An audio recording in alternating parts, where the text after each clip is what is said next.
अब देखते हैं इसमें कुछ प्रत्यक्ष कर क्या होते हैं। पहले तो प्रत्यक्ष कर, डायरेक्ट टैक्स, तो आयकर होता है पहले, तो इसमें आता है जो, तो लोगों की कुल आय पे लगने वाला कर होता है ये। और आयकर देने के बाद जो अपनी आय रह जाती है वो शेष आय को क्या कहते हैं, मतलब व्यय योग्य आय, यानी कि अपन एक्सपेंडी एक्सपेंडिचरेबल आय यानी इनकम, एक्सपेंडिचरेबल इनकम कह सकते हैं उसको, ठीक है। फिर निगम कर, तो पहले इसे सुपर टैक्स कहते थे। यह कंपनियों की आय पर लगता है, कंपनियों की निवल आय पर लगने वाला यह कर आयकर अधिनियम 1961 के तहत लगाया जाता है। तो याद रखना है, इनकम टैक्स एक्ट 1961। फिर न्यूनतम वैकल्पिक कर यानी मैट, मिनिमम जो भी है वैकल्पिक यानी जो भी है यार, मेरे को इंग्लिश नहीं पता, ठीक है। ऐसी कंपनियां जिनका निवल लाभ तो धनात्मक है, परंतु कई प्रकार की छूट लेने के पश्चात जिनका निवल लाभ शून्य हो जाता है, मतलब उनमें लाभ तो हो रहा है पर वो अलग अलग तरह की छूट लेके अपने लाभ को बता देती हैं जीरो, और उनको जीरो देना पड़ता है कर, ठीक है। तो उसके लिए लगता है मैट। और ये 97 98 में शुरू किया गया था, 1997 98 में। फिर पूंजी लाभ कर यानी कि कैपिटल गेन्स टैक्स, यानी प्रतिभूति, शेयर, डिबेंचर, मकान को बेचने पर जो लाभ प्राप्त होता है उस पर जीटी लगता है, कैपिटल गेन्स। फिर लाभांश वितरण कर, तो डिविडेंड डिस्ट्रीब्यूशन पे, ठीक है। तो कंपनी द्वारा अपने शेयर धारकों को लाभ दिया जाता है, उस पर डीडीटी लगाया जाता है। फिर सिक्योरिटी ट्रांजेक्शनल कर, ठीक है। तो ये है एक सीसीटी, प्रतिभूति व शेयर का क्रय विक्रय करने पर लगाया जाता है, किसको, सिक्योरिटी ट्रांजेक्शनल कर।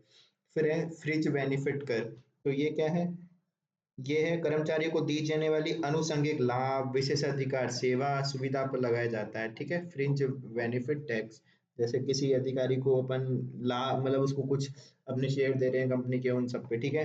फिर कर, कर क्या है, ये एक अनिवार्य अंशदान होता है। कर क्या है, अनिवार्य अंशदान है।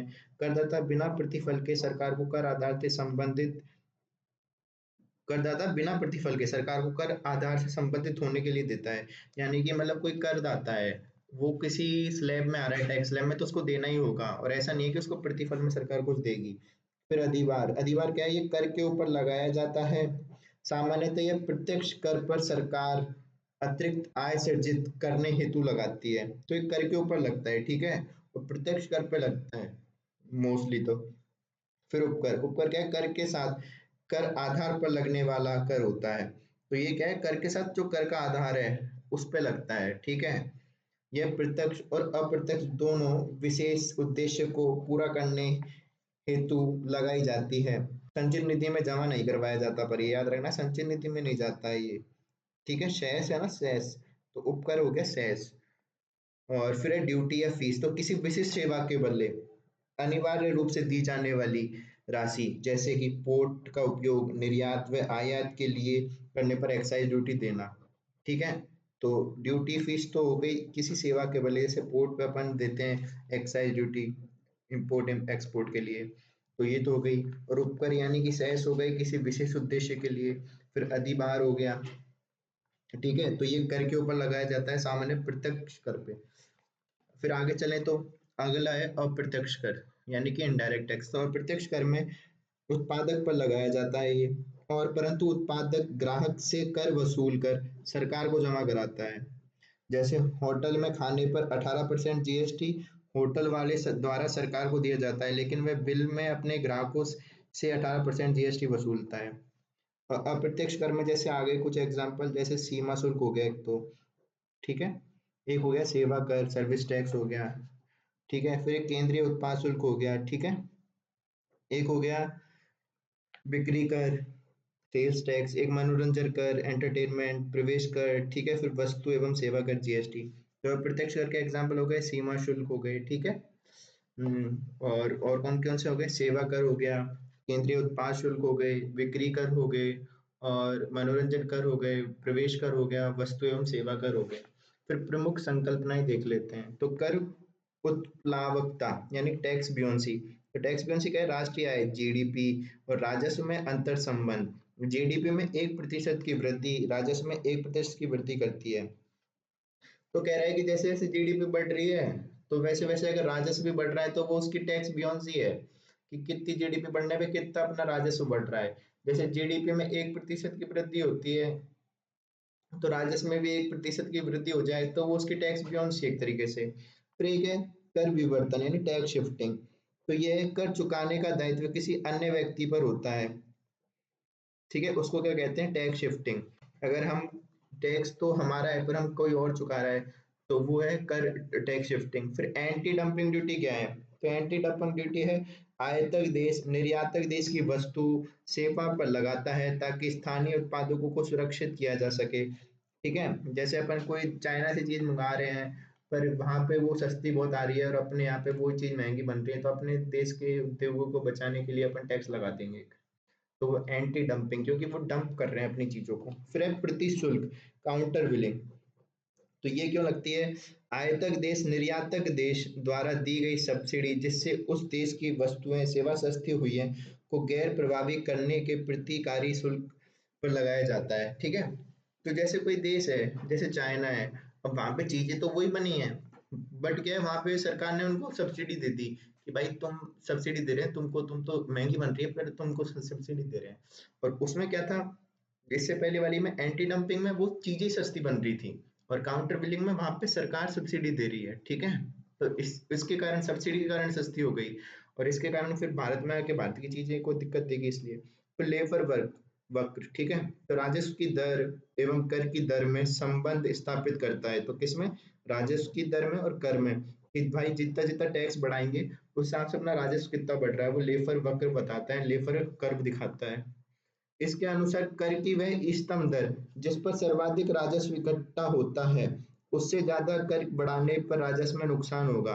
तो ये कहता है कि एक पर्टिकुलर कोई वैल्यू होती है उस पर अगर अपन रखें अपन टैक्स को तो अपना राजस्व बढ़ेगा, उससे ज्यादा अगर अपन टैक्स लगाएंगे तो फिर कोई दिक्कत नहीं है, फिर लोग चोरी करेंगे। फिर ट्रेजरी बिल्स, तो आरबीआई सरकार के लिए जारी करती है ट्रेजरी बिल्स को, और अल्पकालिक उधारी प्रपत्र है ये, उदाहरण जैसे कि 14 दिन के लिए होता है एक ट्रेजरी, एक 18, एक 91, 182 और 364। तो सीधी बात है 1 साल से कम के लिए होता है ट्रेजरी बिल्स, अल्पकाल के लिए होता है।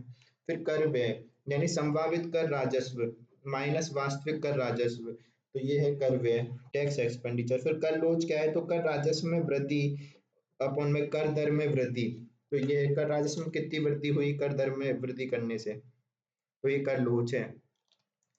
फिर है अनुपातिक कर प्रणाली प्रोपोर्शनल टैक्स सिस्टम, तो आय में परिवर्तन के साथ कर की दर में परिवर्तन ना हो, अर्थात कर की दर एक समान हो, तो वो क्या है, प्रोपोर्शनल टैक्स सिस्टम।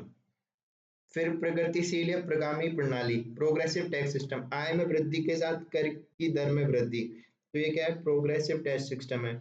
इसमें आय बढ़ रही है और उसके साथ अगर अपन कर में वृद्धि कर दें तो।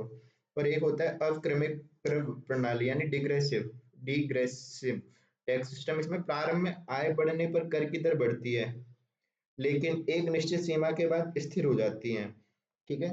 तो ये है, एक तो प्रोग्रेसिव हो गया और ये देख लिया, और प्रोपोर्शनल भी देख लिया कि अपने आय में परिवर्तन के साथ कर की दर में परिवर्तन ना हो, अर्थात कर की दर एक समान हो, वो क्या है, प्रोपोर्शनल। तो प्रोपोर्शनल में क्या है, आय में तो परिवर्तन हो रहा है पर हमें टैक्स सबको बराबर ही देना है, तो ये है कौन सा, प्रोपोर्शनल। एक होता है प्रोग्रेसिव, एक होता है डिग्रेशन, तो ये हो गए। फिर आगे चलें तो जीएसटी, जीएसटी वाला कर आ गया। अब आगे चलें तो इसमें जीएसटी में देखें तो ये एक अप्रत्यक्ष कर है यानी कि एक इनडायरेक्ट टैक्स है, फिर जिसमें केंद्र व राज्यों के कई अप्रत्यक्ष कर शामिल कर दिए गए हैं। कुल कर शामिल किए हैं इसमें 17 और केंद्र के 8 हैं और राज्य के 9 कर दिए। उपकर शामिल हो गए इसमें 23। अभी इतना तो अपन को याद नहीं रखना, ठीक है, ये सब क्या करें क्या नहीं करें। फिर केंद्र के प्रमुख कर शामिल है, जैसे केंद्रीय उत्पाद शुल्क हो गया और सेवा कर हो गया। राज्य के प्रमुख जैसे वैट हो गया, बिक्री कर हो गया, लग्जरी कर हो गया, एंट्री कर हो गया, मनोरंजन कर, क्रय विक्रय कर, सट्टेबाजी कर, ये सारे इसमें आ गए हैं। जीएसटी 15 अंक का होता है नंबर। पहले 2 अंक राज्य के बारे में होते हैं, ठीक है, और 10 अंक पैन के बारे में होते हैं। फिर पैन कार्ड आधारित होता है ये। भारत का जीएसटी मॉडल कनाडा के मॉडल के समान है, ठीक है। सर्वप्रथम जीएसटी लाया था फ्रांस, तो ये 4 चीजें हैं। सबसे पहले कौन लाया था, फ्रांस। अपन को एक चीज ये याद रख लेंगे, कनाडा के समान है, पैन कार्ड आधारित है, 2 शुरू के होते हैं वो राज्यों के लिए होते हैं और 10 अंक होते हैं किसके, पैन कार्ड से रिलेटेड। फिर आगे चलें, अब इतिहास देखें इसका। तो इतिहास में श्री अटल बिहारी वाजपेयी सरकार ने 2000 में एक एम्पावर्ड कमेटी कैलकर समिति का गठन किया था। अटल बिहारी वाजपेयी कि सरकार के दौरान केलकर समिति ने 2002 की अपनी रिपोर्ट में जीएसटी अपनाने की सिफारिश की। 2006-7 के बजट में श्री मनमोहन सिंह सरकार के समय वित्त मंत्री श्री पी चिदम्बरम ने जीएसटी को 1 अप्रैल 2010 से लागू करने का फैसला किया। असीम दास गुप्ता द्वारा जीएसटी का प्रारूप बनाया गया।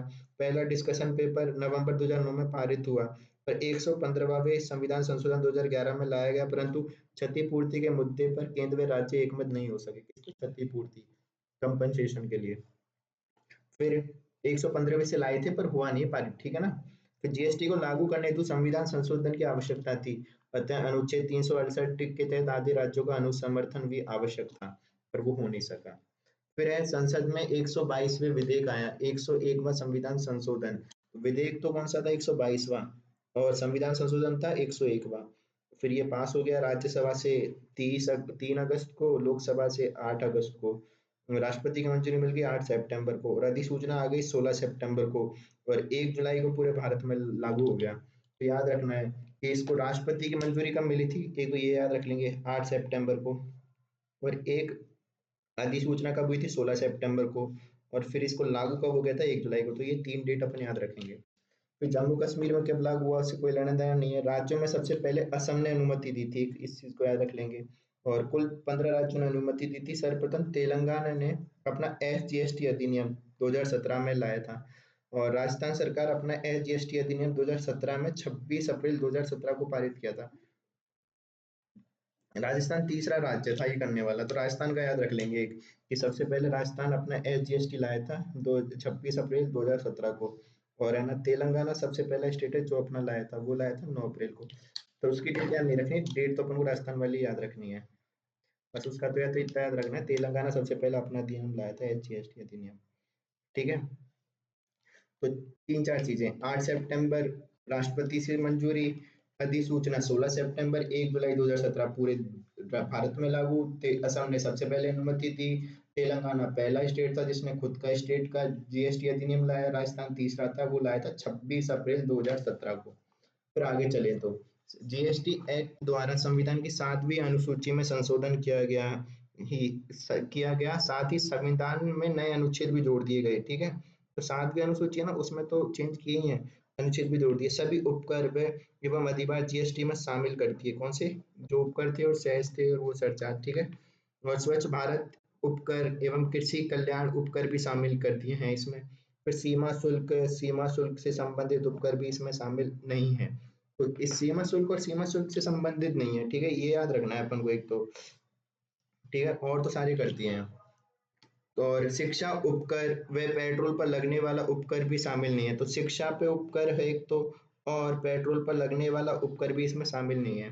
तो ये 2-3 चीजें अपन को याद रखनी है, जैसे भारत उपकर, स्वच्छ भारत उपकर और कृषि कल्याण उपकर तो इसमें शामिल है, पर सीमा शुल्क पे लगने वाले शुल्क और इस पे उपकर शामिल नहीं है, और शिक्षा उपकर व पेट्रोल पर लगने वाले उपकर भी शामिल नहीं है।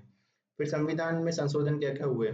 तो अनुच्छेद 246 ए में संसद सीजीएसटी एवं आईजीएसटी लागू करेगी। तो 246 ए में तो ये किया गया। फिर 268 ए में किया गया समाप्त, ठीक है। फिर 269 ए को किया, जिसमें आईजीएसटी का प्रावधान है, राज्य के मध्य वस्तु एवं सेवाओं का आदान प्रदान के लिए आईजीएसटी, ठीक है। तो देखो, एक तो संसद के लिए आईजीएसटी और सीजीएसटी एवं आईजीएसटी, और आईजीएसटी का प्रावधान 269 में वो राज्यों के लिए, इंटर स्टेट, है ना। फिर एक्स 279 ए, तो जीएसटी परिषद का वर्णन है इसमें 279 में, ठीक है। फिर राज्य एसजीएसटी लागू करेगा, ये कौन से में दिया है? 266 ए में दिया है, 246 ए में दिया है। तो वापस देखें कौन कौन से अनुच्छेद हैं जीएसटी से रिलेटेड। 246 है, जिसमें संसद सीजीएसटी और आईजीएसटी लागू करेगा, राज्य एसजीएसटी। फिर 268 ए समाप्त कर दिया। फिर 269 में है कि आईजीएसटी का प्रावधान, राज्य के मध्य वस्तुओं सेवाओं के आदान प्रदान की बात करता है जो। फिर एक है 279 है जो जीएसटी परिषद की, तो ये अपन को आर्टिकल देखने हैं। फिर सेज पर आईजीएसटी लागू होगा, ये चीज याद रखनी है अपन को, तो सेज होता है ना, उस पर आईजीएसटी। इसके अलावा अनुच्छेद 270, 71, 86 और 66 में भी संशोधन हुआ, पर काम के नहीं हटाओ। फिर जीएसटी के दायरे में बाहर अब क्या क्या है, तो इनको याद रख लेना है। तो मानवीय उपभोग के लिए नशीली दवा, सॉरी नशीली शराब, तो मानवीय अभोग के लिए नशीली शराब, सीमा शुल्क। फिर 5 पेट्रोलियम उत्पाद, तो ये अभी नहीं है, जीएसटी में शामिल नहीं है। तो एक तो शराब नहीं है, एक सीमा शुल्क नहीं है, और 5 उत्पाद जिसमें आते हैं crude oil, high speed diesel petrol जिसमें आते हैं मोटर स्प्रिंट, फिर है प्राकृतिक गैस, एयर टरबाइन फ्यूल। ठीक है, तो ये तो crude oil, high speed diesel petrol, प्राकृतिक गैस और एयर टरबाइन फ्यूल ये नहीं है इसमें। फिर जीएसटी की विशेषताएं क्या क्या है, तो प्रत्यांतर प्रभाव यानी कैस्केडिंग को समाप्त करता है, सप्लाई चेन के प्रत्येक स्तर पर लगता है, परंतु पूर्व में प्रदान किए गए इनपुट टैक्स क्रेडिट द्वारा सेट ऑफ होता है। तो ठीक है, इसको तो खत्म कर देता है कैस्केडिंग को। और सप्लाई चेन के प्रत्येक स्तर पर लगता है, परंतु पूर्व में प्रदान किए गए कर का इनपुट टैक्स क्रेडिट द्वारा सेट ऑफ होता है, जिससे कैस्केडिंग प्रभाव नहीं पड़ता। तो इसको इनपुट टैक्स क्रेडिट मिल जाता है, मतलब लगता तो हर जगह ही है, पर वो मिल जाता है और उससे कैस्केडिंग का इफेक्ट खत्म हो जाता है। फिर एक राष्ट्र एक कर की अवधारणा है इसकी। ठीक है, सप्लाई पर लगाया जाता है ना कि वस्तु के उत्पादन पर, अर्थात एक आपूर्ति करे, फिर सप्लाई पे लगता है। ठीक है, ना कि वस्तु के उत्पादन पर। तो ये एक आपूर्ति कर रहे हैं, मतलब सप्लाई पे लग रहा है, मतलब एक जगह से दूसरी जगह पे जा रहा है ना, तो आपूर्ति कर रहे हैं उस पर है ये, ना कि उत्पादन पे लगने वाला है। फिर ये गंतव्य आधारित है यानी डेस्टिनेशन बेस्ड है, क्योंकि जिसमें कर का हिस्सा है उस राज्य को मिलता है इसको। तो जिसमें कर का हिस्सा उस राज्य को मिलता है जहां उस वस्तु या सेवा का उपभोग किया जाता है, ना कि उसका किस राज्य में उत्पादन हुआ है। तो जहाँ पे जैसे कोई उपभोग कर रहा है उस राज्य को मिलेगा, ऐसा नहीं कि तुमने बनाया है तो तुम्हारे स्टेट को मिलेगा। ठीक है, फिर आगे चले तो कहता है यह प्रौद्योगिक संचालित है, मानवीय हस्तक्षेप बिल्कुल कम है। तो मानवीय हस्तक्षेप बिल्कुल कम है इसमें, सारी ऑनलाइन होता है आजकल। फिर निर्यात पर पूर्ण रूप से संग्रहित कर रिफंड होगा। ठीक है, निर्यात पर पूर्ण रूप से संग्रहित कर का रिफंड होगा। और एक वस्तु या सेवा जिसका उत्पादन उसी राज्य एवं उपभोग उसी में हुआ है, तो वहाँ CAGST और SGST लगता है। तो अगर कोई वस्तु बनी है और वो उसी राज्य में लग रही है, तो फिर भाई वहाँ पे IGST नहीं लगता, वहाँ पे CGST और SGST लगता है। जैसे कपड़ा बालोतरा में बना, तो उसका उपयोग सिरोही में हुआ, तो CGST दर 12%, 1500 रुपये के कपड़े का मूल्य राजस्थान सरकार को चल जाएगा 6, और सेंट्रल GST में चल जाएगा 6। तो बस यही है।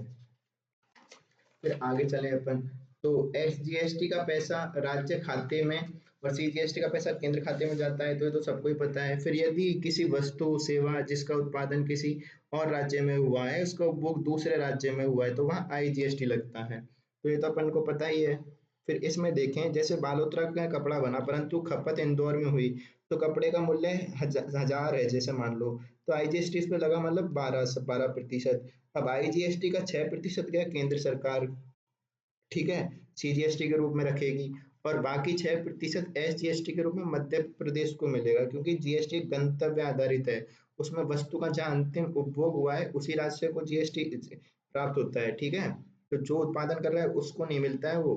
जैसे राजस्थान से बना, जैसे इन्होंने बताया 12% लग रहा है, तो इसमें जब एक स्टेट से दूसरे स्टेट जा रहा है तो IGST लगेगा। आधा चल जाएगा केंद्र को जिसमें CGST मिल गया उसको, और आधा मिल जाएगा मध्य प्रदेश को जिनमें उनको मिल जाएगा। ठीक है, पर राजस्थान को कुछ नहीं मिलेगा। पर अगर राजस्थान राजस्थान में होता तो वहाँ पे IGST नहीं लगता, फिर वहाँ पे उनको 50-50 मिल जाता है SGST और CGST के रूप में। अब आगे चले, एक होता है UTGST, यह केंद्र शासित प्रदेशों में लागू होता है। कौन सा? UTGST। फिर दोहरा कराधान, CGST प्लस SGST, अर्थात एक ही वस्तु सेवा पर सेवा पर आधार CGST एवं आधा SGST आरोपित किया जाता है, तो इसमें दोहरा कराधान है। ठीक है, जैसे बता रहे हैं ना कि एक पे ही है, तो उसमें CGST भी लगता है और SGST भी लगता है, फिर उसमें आधा आधा चल जाता है, सेंटर को चल जाता है, और एक इसलिए दोहरा कराधान वाली भी चीज है ये। तो दोहरा कराधान होता है CGST और SGST।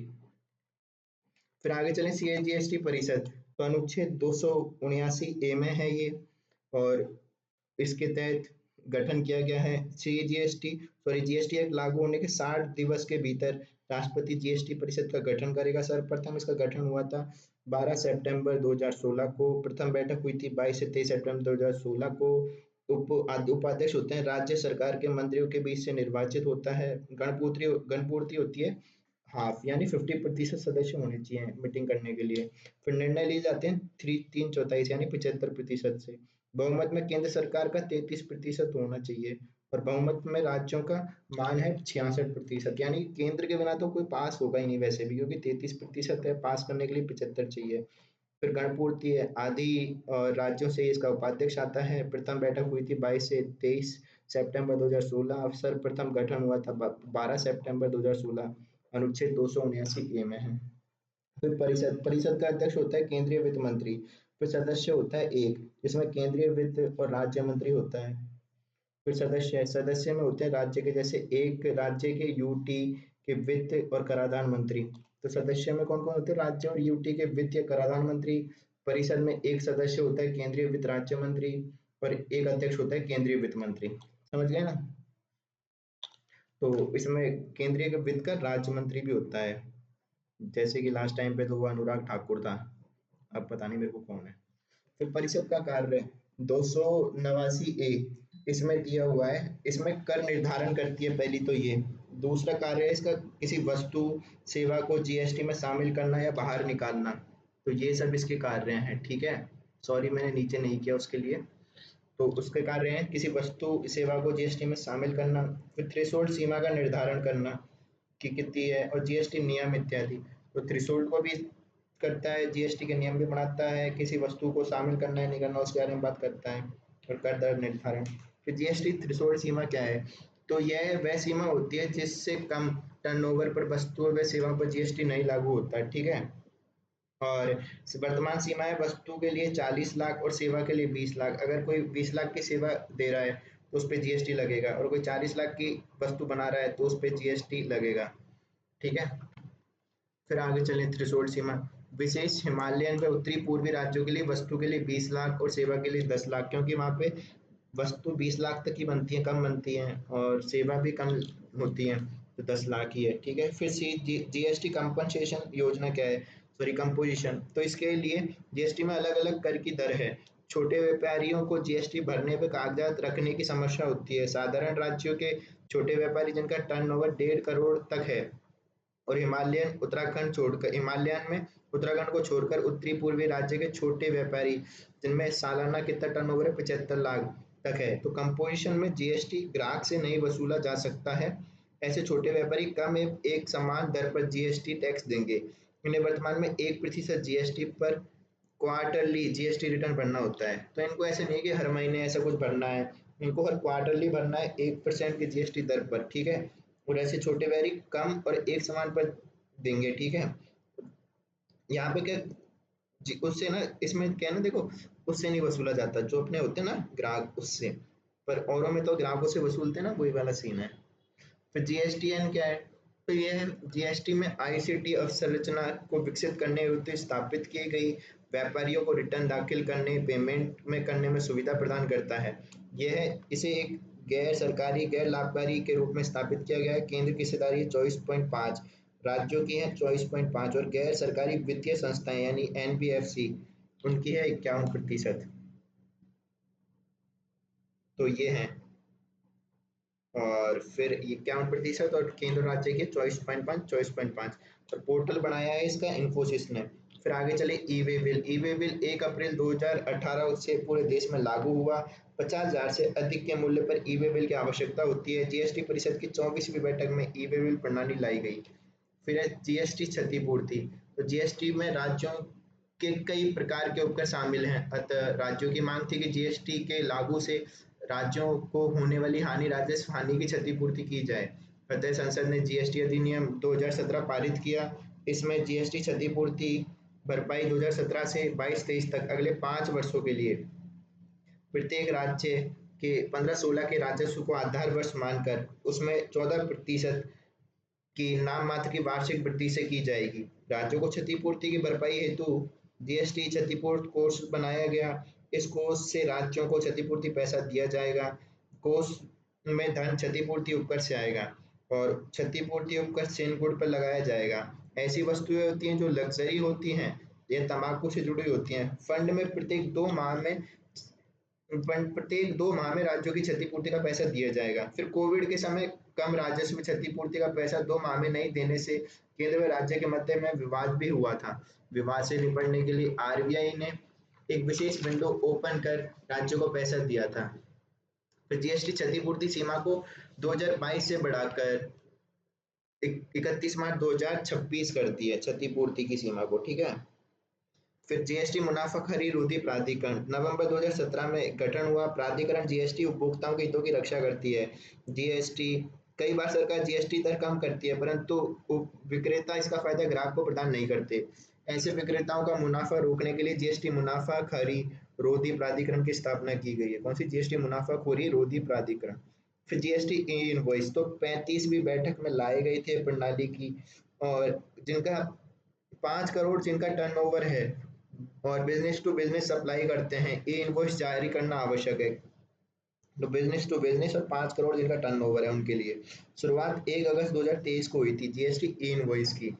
फिर है क्यूआरएमपी योजना, तो क्वार्टरली रिटर्न मंथली पेमेंट योजना। जीएसटी की 42वीं बैठक में इसका अनुमोदन किया गया। छोटे व्यापारी जिनका टर्नओवर 5 करोड़ तक है इस योजना में शामिल हैं। टैक्स मासिक आधार पर चालान से जमा करवाएंगे। रिटर्न जिसमें GSTR 1 प्लस GSTR 3B त्रैमासिक आधार पर सबमिट करना होगा। तो छोटे व्यापारियों के लिए क्यूआरएमपी क्वार्टरली रिटर्न और मंथली पेमेंट। तो रिटर्न तो क्वार्टरली हो और पेमेंट मंथली कर देंगे, ठीक है। जीएसटी परिषद की 42वीं बैठक में इसको लाए थे। जिनका टर्नओवर कितना है 5 करोड़ उन छोटे व्यापारियों के लिए टैक्स मासिक आधार पर चालान से जमा करवाएंगे, ठीक है। फिर है जी एस टेट सॉरी जी सेट, ठीक है, स्टेट जो भी है यार, तो G goods and service tax appellate tribunal टेट, ठीक है, जीएस टेट। तो जीएसटी परिषद की 49वीं बैठक में इसको लाए थे और बैठक हुई थी 18 फरवरी 2023 को नई दिल्ली में। केंद्र व राज्यों के मध्य जीएसटी विवाद होने पर द्वितीय अपील की जाती है। 1/8/2023 से ये कार्य कर रही है। केंद्रीय वित्त कॉर्पोरेट मामलों की मंत्री निर्मला सीतारमण ने 6 मई 2024 नई दिल्ली में न्यायमूर्ति सेवानिवृत्त संजय कुमार मिश्रा को जीएसटी एपलेट ट्रिब्यूनल के पहले अध्यक्ष के रूप में निष्ठा व गोपनीयता की शपथ दिलाई। तो कौन है? याद रखना है, संजय कुमार मिश्रा। ये जीएसटी ट्रिब्यूनल के क्या है, एपलेट ट्रिब्यूनल के क्या है, पहले वो हैं अध्यक्ष। और ये क्या करेगी? केंद्र व राज्यों के मध्य जीएसटी विवाद पर यहाँ द्वितीय अपील की जाती है। फिर जीएसटी परिषद की 54वीं मीटिंग हुई 9 सितंबर 2024 को। तो ये हुई अभी नई दिल्ली में हुई, और इसमें कैंसर की दवाओं जैसे कि ट्रेंजोजुमेब जो भी है यार, अब मेरे से नाम तो नहीं पढ़े जाएंगे, है ना। पर जीएसटी दर 12 से 5 कर दी गई है। कैंसर की दवाओं पे तो कम कर दी। फिर धातु स्क्रैप से धातु स्क्रैप की आपूर्ति पर रिवर्स चार्ज मैकेनिज्म लागू किया है। तो धातु स्क्रैप है ना, उन पे क्या रिवर्स चार्ज मैकेनिज्म लागू कर दिया है। फिर है अगला, आगे चले तो बजट आया। उसमें देखिए 23 जुलाई 2024 को आया, जिसमें वित्त मंत्री निर्मला सीतारमण लाई थी। 18वीं लोकसभा का पहला आम बजट है ये, और इस बार लेट आया है क्योंकि इस बार अंतरिम बजट आया था। कुल बजट है ये 48,20,512 करोड़ रुपए का, और इसमें पिछले साल की तुलना में वृद्धि हुई है कितने की? 2023-24 में वास्तविक व्यय में 8.5% अधिक है। पूंजीगत व्यय है 11,11,111 करोड़ रुपए। जीडीपी का 3.4% का प्रावधान है, ठीक है। और पूंजीगत व्यय में वृद्धि 16.9% है। राजस्व व्यय है 6.2%। पूंजीगत व्यय है 17.1% बढ़ने का अनुमान है। सर्वाधिक व्यय रक्षा है। और ऋण को छोड़कर कुल प्राप्तियां हैं 32.07 लाख करोड़, जो 2023-24 में वास्तविक व्यय से 15% अधिक है। तो ऋण को छोड़कर कुल प्राप्तियां हैं ये। और सकल कर प्राप्ति हुई है 83 लाख करोड़। राजकोषीय घाटा कितना है? 4.9%। राजस्व घाटा है अपना 1%। और सरकार का लक्ष्य घाटे को अगले साल 4.5% से नीचे लाना है। फिर ये सब है, इनको तो हटाना है। आगे चले तो राज्यों को हस्तांतरण। केंद्र सरकार 24-25 में राज्यों को और केंद्र शासित प्रदेश को कितना 23,48,980 करोड़ रुपए हस्तांतरित करेगी। इतने तो कर देगी इनको, ठीक है। और जिसमें 23-24 के वास्तविक तुलना में 11.9% की वृद्धि है ये पिछले साल की तुलना में। और राज्यों के स्थानांतरण में केंद्रीय करों के विभाज्य पूल में 12,47,211 करोड़ रुपए का हस्तांतरण। तो जो राज्यों के हस्तांतरण में केंद्रीय करों के विवाद, उसमें जो, अब ठीक है यार मेरा दिमाग खराब हो गया, इसमें मतलब ये रुपए भी इन्होंने इसमें ऐसे ऐसे डिवाइड किए हैं, जो वो उनके पूल है उसमें गए थे 12 लाख, और फिर वो 11 लाख गए हैं, वो किस में गए हैं, अनुदान में, ठीक है। तो ये सब ऐसे ऐसे शामिल हुए हैं। फिर आगे बजट में रोजगार, कौशल, एमएसएमई व मध्यम वर्ग पर विशेष ध्यान दिया गया। बजट प्राथमिकताएं, निम्नलिखित 9 प्राथमिकताओं के आधार के संबंध में सतत प्रयास की परिकल्पना की गई है। तो उन्होंने बजट में 9 प्राथमिकताएं भी बताई है, जैसे कृषि में उत्पादकता व अनुकूलनीयता, फिर रोजगार और कौशल प्रशिक्षण, समावेशी मानव संसाधन विकास व सामाजिक न्याय, विनिर्माण व सेवाएं, शहरी विकास, ठीक है, ऊर्जा सुरक्षा, अवसंरचना, नवाचार, अनुसंधान और विकास, अगली पीढ़ी के सुधार। तो ऊर्जा सुरक्षा, अवसंरचना, नवाचार, अनुसंधान और विकास, और अगली पीढ़ी के सुधार। फिर कैंसर की 3 अतिरिक्त दवाओं, जैसे वो अपने देखी थी, को सीमा शुल्क से छूट देने की घोषणा की है। तो सीमा शुल्क से भी छूट देने की घोषणा करी है कैंसर की 3 दवाओं को।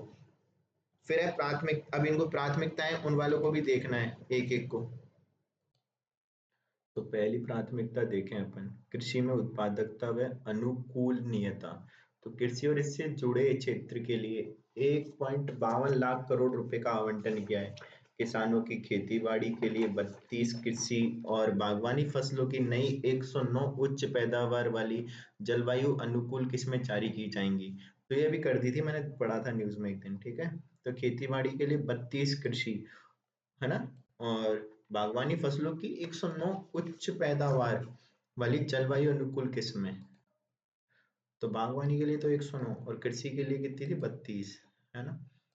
फिर 101.52 लाख करोड़। फिर प्रमाण पत्र और ब्रांडिंग व्यवस्था के साथ 2 वर्षों में पूरे देशों में 1 करोड़ किसानों को प्राकृतिक कृषि से जोड़ा जाएगा। तो प्रमाण पत्र और ब्रांडिंग व्यवस्था के साथ, ठीक है, 2 वर्षों में 1 करोड़ किसानों को। फिर आगे चले तो प्राकृतिक कृषि के लिए 10,000 आवश्यकता आधारित जैव आदान संसाधन केंद्र स्थापित किए जाएंगे। तो प्राकृतिक खेती के लिए कितने, 10,000 आवश्यकता आधारित जैव आदान संसाधन केंद्र स्थापित, ठीक है। फिर है 3 साल में किसानों और उनकी जमीन को शामिल करने हेतु कृषि में डिजिटल सार्वजनिक अवसंरचना डीपीआई को लागू किया जाएगा। तो 3 साल में किसानों और उनकी जमीन को शामिल करने हेतु कृषि में डिजिटल सार्वजनिक अवसंरचना को। और फिर आगे है सेकंड, जिसमें है रोजगार और कौशल प्रशिक्षण। तो प्रधानमंत्री पैकेज के भाग के रूप में रोजगार संबंध योजना के निम्नलिखित 3 योजनाओं, जिसमें पहला है, पहली रोजगार पाने वाले, दूसरा विनिर्माण में रोजगार सृजन, और नियोक्ताओं को मदद। तो रोजगार संबंध प्रोत्साहन के लिए निम्नलिखित 3 योजनाएं, जैसे में 3 कौन कौन सी है, प्रधानमंत्री पैकेज देंगे उसमें 3 ही है, पहली रोजगार पाने के लिए, विनिर्माण में रोजगार सृजन, और नियोक्ताओं को मदद के लिए। फिर कार्यबल में महिलाओं की भागीदारी बढ़ाने के लिए औद्योगिक सहयोग से महिला छात्रावास और क्रैचों की स्थापना की जाएगी। तो औद्योगिकों के सहयोग से महिला छात्रावास और क्रैच की, ठीक है। क्रैच क्या होते हैं, जहाँ पे बच्चे, जैसे कोई महिला काम कर रही है तो बच्चा होता है ना उसका, तो पालने के लिए घर होता है क्रैच। फिर महिला केंद्रित कौशल प्रशिक्षण कार्यक्रमों का आयोजन किया जाएगा, और महिला स्वयं सहायता समूह उद्यम को बाजार तक पहुंच बढ़ावा दिया जाएगा। फिर कौशल विकास के लिए क्या है, तीसरा अपना जो वो है अपना प्राथमिकता, तो उसमें कौशल विकास, उसमें प्रधानमंत्री के पैकेज के तहत 5 साल की अवधि में 20 लाख युवाओं के कौशल विकास के लिए केंद्र प्रायोजित नई योजनाएं लाई जाएगी। 7.5 लाख रुपए तक के ऋण की सुविधा उपलब्ध कराने के लिए मॉडल कौशल ऋण योजना लाई जाएगी, ठीक है। फिर सरकार की योजनाओं और नीतियों के तहत किसी लाभ के लिए पात्र नहीं होने वाले युवाओं को घरेलू संस्थाओं में उच्चतर शिक्षा के लिए 10 लाख रुपए तक के लिए ऋण हेतु वित्तीय सहायता दी जाएगी। यानी कोई योजना है और उसका लाभ नहीं मिल रहा, तो युवाओं को घरेलू संस्थाओं में, ठीक है, उनमें उच्चतर शिक्षा के लिए 10 लाख रुपए और ऋण, ठीक है। 7.5 लाख रुपए तक ऋण की सुविधा उपलब्ध कराने के लिए मॉडल कौशल ऋण योजना, तो अपन ने देख ली। फिर आगे चलें तो फिर एक है समावेशी मानव संसाधन विकास और सामाजिक न्याय। इसमें एक तो है पूर्वोदय। पूर्वोदय क्या है, सरकार की पूर्वोदय पहल, जिसमें बिहार, झारखंड, पश्चिम बंगाल, उड़ीसा, आंध्र प्रदेश सहित भारत के पूर्वी क्षेत्र का व्यापक विकास करना है, जिसमें मानव संसाधन, बुनियादी ढांचे और वृद्धि आर्थिक विकास पर ध्यान केंद्रित किया जाएगा, ताकि विकसित राष्ट्र की ओर बढ़ सके। फिर अमृतसर, कोलकाता औद्योगिक गलियारे के साथ बिहार में औद्योगिक केंद्र का विकास किया जाएगा। 21,400 करोड़ रुपए की लागत से विद्युत परियोजनाएं आरंभ की जाएंगी, जिसमें फिर 35 में कितना 2400 मेगावाट का नया विद्युत संयंत्र। तो 21,400 करोड़ की लागत से विद्युत परियोजना है, उसमें भी फिर 35 में। फिर आंध्र प्रदेश पुनर्गठन अधिनियम, तो बहुपक्षीय विकास एजेंसियों के माध्यम से मौजूदा वित्त वर्ष में 15,000 करोड़ रुपए की विशेष वित्तीय सहायता दी जाएगी। विशाखापत्तनम, चेन्नई औद्योगिक गलियारे में कोपार्ती क्षेत्र और हैदराबाद बेंगलुरु गलियारे में और वाक्कल क्षेत्र में औद्योगिक केंद्र स्थापित किए जाएंगे। तो विशाखापत्तनम, चेन्नई औद्योगिक गलियारे में कोपार्ती क्षेत्र और हैदराबाद बेंगलुरु औद्योगिक गलियारे में और वाक्कल क्षेत्र में औद्योगिक केंद्र। तो ये क्वेश्चन आए थे उसमें, इसमें क्या है ना वो मेंस में आए थे ये। तो विशाखापट्टनम से चेन्नई औद्योगिक गलियारे में कोपार्ती क्षेत्र और हैदराबाद बेंगलुरु में और वाक्कल क्षेत्र। फिर महिलाओं के नेतृत्व विकास के लिए महिलाओं और लड़कियों को फायदा पहुंचाने वाली योजनाओं के लिए कुल 3 लाख करोड़ रुपए का आवंटन किया जाएगा। फिर प्रधानमंत्री जनजातीय उन्नत ग्राम अभियान, जनजातीय बाहुल गांव और आकांक्षी जिलों में जनजातीय परिवारों का सामाजिक आर्थिक विकास, जिसमें 63,000 गांवों के 5 करोड़ जनजाति लोग लाभार्थी होंगे। तो ये भी बहुत न्यूज में चलती है, प्रधानमंत्री जनजातीय उन्नत ग्राम अभियान। तो ये क्या है, जनजाति बाहुल गांव और आकांक्षी जिलों में जनजातीय परिवारों का सामाजिक आर्थिक विकास के लिए 63,000 गांव, 5 करोड़ जनजाति। फिर उत्तर पूर्वी क्षेत्रों में बैंक शाखाएं, उत्तर पूर्व क्षेत्र में इंडिया पोस्ट पेमेंट बैंक की 100 शाखाएं खोलना। फिर प्राथमिकता में विनिर्माण और सेवाएं, जिसमें विनिर्माण क्षेत्र में एमएसएमई के लिए ऋण गारंटी योजना, गिरवी या तृतीय पक्ष गारंटी के बिना मशीनरी और उपकरण की खरीद के लिए एमएसएमई को आवधिक ऋण की सुविधा देने के लिए ऋण गारंटी योजना लाए जाएंगे। फिर संकट की अवधि के दौरान एमएसएमई को ऋण सहायता, ठीक है, तो या तो गिरवी और कोई तीसरे पक्ष की गारंटी नीचे, उसके लिए भी मशीनरी और उपकरण खरीदने के लिए आवधिक ऋण की सुविधा देंगे। ठीक है, ये देख लिया अपन ने। एमएसएमई को उनके संकट अवधि के दौरान बैंक ऋण जारी रखने की सुविधा के लिए नई व्यवस्था करेंगे। फिर मुद्रा लोन, तो तरुण श्रेणी के अंतर्गत मुद्रा ऋणों की सीमा को उन उद्यमियों के लिए मौजूदा 10 लाख से 20 लाख करेंगे जिन्होंने ऋणों को सफलतापूर्वक चुका दिया है, तो तरुण श्रेणी के लोनों को। ठीक है, फिर है शिशु किशोर तरुण थे ना उसमें। फिर ट्रेड्स में अनिवार्य रूप से शामिल होने के लिए और अधिक संभावना, तो खरीदारों को ट्रेड्स प्लेटफॉर्म पर अनिवार्य रूप से शामिल करने के लिए कारोबार की सीमा 500 करोड़ से घटाकर 250 करोड़ रुपए कर दिए गए, इसमें ट्रेड्स में अनिवार्य। तो ट्रेड्स एक प्लेटफॉर्म है जहाँ पे क्या है, खरीदार को शामिल करते हैं। फिर फूड एंड इरेडिएशन, गुणवत्ता सुरक्षा परीक्षण के लिए एमएसएमई इकाइयाँ, तो एमएसएमई क्षेत्र में 50 मल्टी प्रोडक्ट फूड इरेडिएशन इकाइयाँ स्थापित करने के लिए वित्तीय सहायता दी जाएगी। फिर ई कॉमर्स निर्यात केंद्र, तो एमएसएमई तथा पारंपरिक कारीगरों को अंतर्राष्ट्रीय बाजारों में उत्पादों को बेचने के लिए और सक्षम बनाने के लिए सार्वजनिक निजी भागीदारी पीपीपी मोड पे ई कॉमर्स निर्यात केंद्र, ठीक है, स्थापित किए जाएंगे। फिर महत्वपूर्ण खनिज मिशन, तो घरेलू उत्पादन महत्वपूर्ण खनिजों की रिसाइकलिंग, विदेशों में महत्वपूर्ण खनिज संपदा का अधिग्रहण करने के लिए महत्वपूर्ण खनिज मिशन की स्थापना होगी। ठीक है, तो रिसाइकलिंग के लिए, महत्वपूर्ण खनिजों की रिसाइकलिंग के लिए और विदेशों में क्या करने के लिए, संपदा अधिग्रहण के लिए। फिर खनिजों का अपत्तीय अपत्तीय खनन, तो पहले से किए गए खोज के आधार पर खनन के लिए अप अप सॉरी यार खनिजों का अप सॉरी अपत्तीय, जो भी है यार, ये पहले से किए गए खोज के आधार पर खनन के लिए अपतटीय ब्लॉक के पहले भाग की नीलामी शुरू होगी। अब ये समझ नहीं पा रहा हूँ मैं। फिर डिजिटल सार्वजनिक अवसंरचना अनुप्रयोग, तो ऋण, ई कॉमर्स, शिक्षा, स्वास्थ्य, विधि और न्याय, लॉजिस्टिक, एमएसएमई, सेवा प्रदायगी, शहरी शासन के क्षेत्र में डीपीआई अनुप्रयोगों का विकास किया जाएगा। फिर प्राथमिकता का अगला क्षेत्र शहरी विकास, जिसमें है आवागमन उन्मुख विकास, तो 30 लाख से अधिक जनसंख्या वाले 14 बड़े शहरों के कार्यान्वयन और वित्त पोषण रणनीति के साथ आवागमन उन्मुख विकास योजनाएं तैयार की जाएंगी। फिर शहरी आवास जिसमें प्रधानमंत्री आवास योजना 2.0 के अंतर्गत 2.2 लाख करोड़ रुपए की केंद्रीय सहायता सहित 10 लाख करोड़ रुपए के निवेश से अगले 5 वर्ष में 1 करोड़ शहरी गरीब और मध्यम वर्ग के परिवारों के आवास जरूरतों को समाधान किया जाएगा। फिर स्ट्रीट मार्केट, तो अगले 5 वर्षों में प्रत्येक वर्ष चुनिंदा शहरों में 100 साप्ताहिक हाट और स्ट्रीट फूड हब के विकास में सहायता।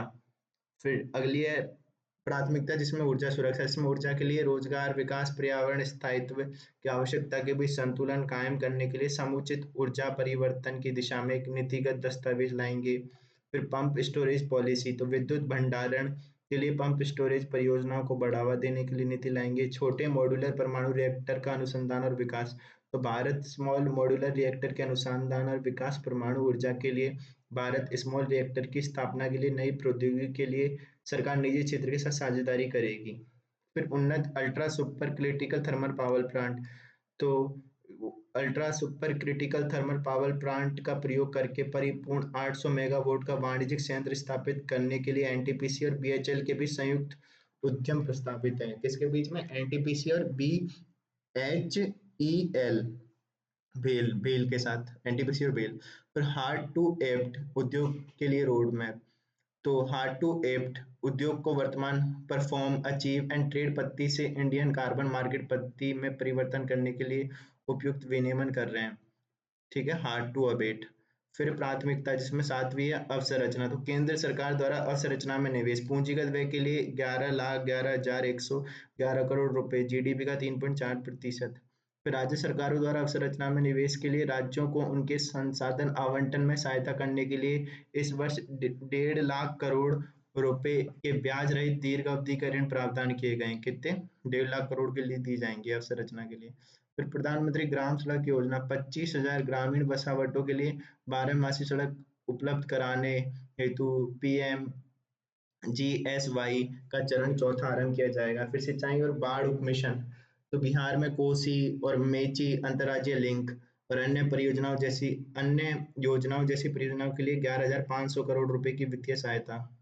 फिर सरकार बाढ़, भूस्खलन, अन्य संबंधित परियोजनाओं के लिए असम, मेघालय, असम, हिमाचल प्रदेश, उत्तराखंड और सिक्किम को सहायता प्रदान करेगी। तो सरकार बाढ़ और भूस्खलन और अन्य संबंधित परियोजनाओं के लिए असम को, हिमाचल को, उत्तराखंड और सिक्किम को सहायता प्रदान करेगी। फिर पर्यटन के लिए विष्णुपद मंदिर गरियाला, महाबोधि मंदिर गरियाला, राजगीर का व्यापक विकास, तो ये किया जाएगा। उड़ीसा के मंदिरों का स्मारक शिल्प, वन्यजीव अभ्यारण्य, प्राकृतिक भूदृश्य, प्राचीन समुद्री तट के विकास हेतु सहायता की जाएगी। तो ये विष्णुपद मंदिर गरियाला याद रखने, महाबोधि मंदिर गरियाला और राजगीर का। फिर प्राथमिकता में 8वां नवाचार और अनुसंधान विकास के लिए, तो मूलभूत अनुसंधान, प्रोटोटाइप विकास के लिए अनुसंधान नेशनल रिसर्च फंड ये दिया जाएगा। और वाणिज्य स्तर पर निजी क्षेत्र द्वारा संचालित अनुसंधान नवाचार को बढ़ावा देने के लिए 1 लाख करोड़ रुपए का वित्तीय पूल। किसके लिए? निजी स्तर पर संचालित अनुसंधान नवाचार को बढ़ावा के लिए 1 लाख करोड़ का। फिर अंतरिक्ष अर्थव्यवस्था में अगले 10 वर्षों में अंतरिक्ष अर्थव्यवस्था को 5 गुना बढ़ाने पर निरंतर जोर देते हुए 1,000 करोड़ रुपए की उद्यम पूंजी निधि। फिर अगली पीढ़ी सुधार के लिए ग्रामीण भूमि संबंधी कार्य में, जैसे सभी भूखंड के लिए अन्य भूखंड पहचान, फिर समवर्गीय मानचित्रों का डिजिटलीकरण, वर्तमान स्वामित्व के अनुसार मानचित्र उप प्रभागों का सर्वेक्षण, भू रजिस्ट्री की स्थापना, कृषक रजिस्ट्री से जोड़ना, ये सब किया जाएगा। फिर शहरी भूमि संबंधी कार्य, तो इसमें क्या है, शहरी क्षेत्रों में भूमि अभिलेखों को जी आई जीआईएस मैपिंग के साथ अंकीकृत किया जाएगा। फिर श्रमिकों के लिए सेवाएं, ठीक है, ऐसे वन स्टॉप समाधान के लिए ई श्रम पोर्टल को अन्य पोर्टलों से जोड़ा जाएगा। ठीक है, और क्या है, तेजी से बदलते श्रमिक बाजार, कौशल संबंधी जरूरतों, रोजगार की भूमिका के लिए मुक्त आर्किटेक्चर डाटाबेस बनाया जाएगा। फिर रोजगार इच्छुक लोगों को संभावित नियोक्ताओं और कौशल प्रदाताओं को जोड़ने के लिए एक प्रणाली होगी है। फिर एनपीएस वात्सल्य, तो ये क्या है, नाबालिगों को माता पिता और अभिभावकों के द्वारा योगदान हेतु एक योजना के रूप में एनपीएस वात्सल्य लाया जाएगा। नाबालिगों के माता पिता और अभिभावकों द्वारा योगदान हेतु, नाबालिगों के लिए माता पिता और अभिभावकों के द्वारा योगदान। फिर प्रत्यक्ष कर सुधार, तो प्रत्यक्ष और अप्रत्यक्ष कर व्यवस्थाओं की व्यापक समीक्षा और सरलीकरण का प्रस्ताव है। परिवर्तनों में संशोधित आयकर स्लैब और कटौती कर, कर अनुपालन का सरलीकरण, पूंजीगत लाभ कराधान में सुधार लाना शामिल है। फिर सीमा शुल्क सुधार, जिसमें जीएसटी सीमा शुल्क दरों को युक्तिसंगत बनाने, आवश्यक दवाओं, महत्वपूर्ण खनिजों के लिए छूट, घरेलू विनिर्माण को बढ़ावा देने के लिए उपायों पर प्रकाश डाला गया है। फिर विवाद समाधान, तो विवाद से विश्वास योजना, अपील हेतु मौद्रिक सीमा में वृद्धि तथा हस्तांतरण, मूल्य निर्धारण, आकलन को सुव्यवस्थित करने के उपाय जैसी पहलों का उद्देश्य मुकदमेबाजी को कम करना और निश्चितता प्रदान करना। तो विवाद समाधान, तो विवाद से विश्वास योजना है ये।